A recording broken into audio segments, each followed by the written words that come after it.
Hey,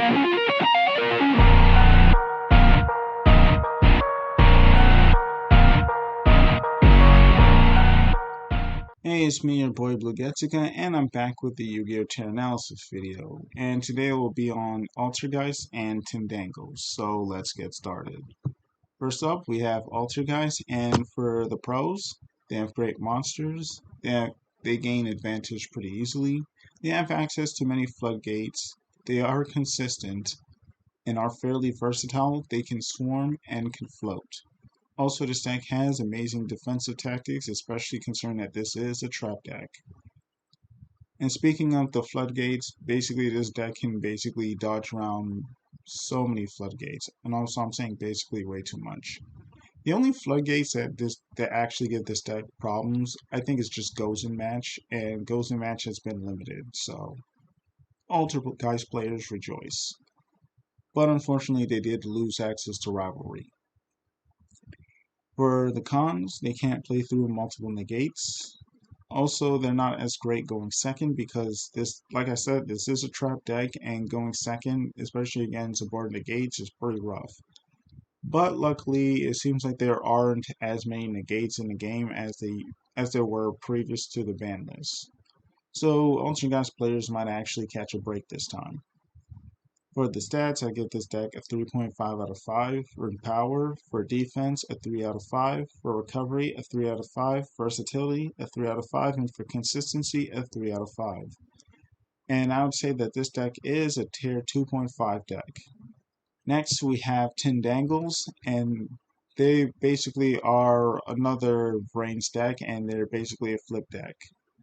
Anyways, let's get started. For the pros, they have good monsters. Like the new support they got, or at least relatively new, is actually pretty good, and it basically allows you to actually reach your win condition a lot easier. This deck has decent spells and traps, especially now. Also, this deck is fairly consistent. This deck can swarm and it can float. Also, it has decent protection. And I say decent instead of great because it's like, it's like the basic type of protection. It protects against destruction by battle work artifact.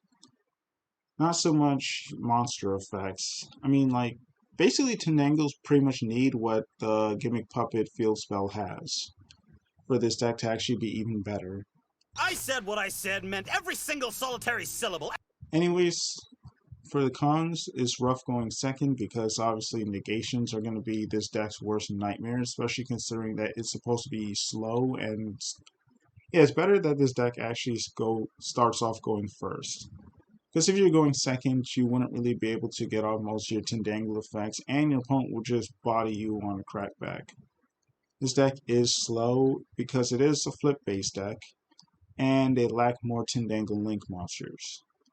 Their win condition is basically Acute Cerberus and Hound.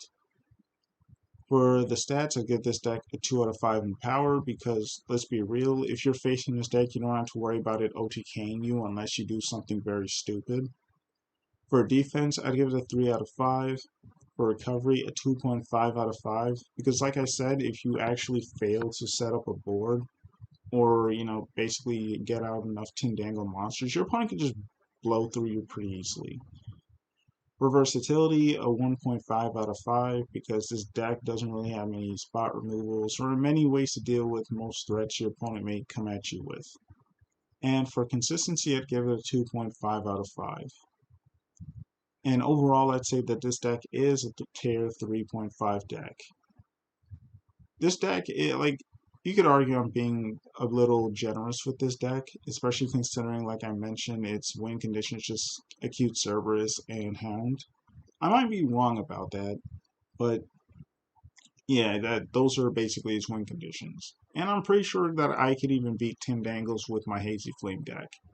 And it's Hazy Flames. Surely you can't be serious. I am serious. And don't call me Shirley.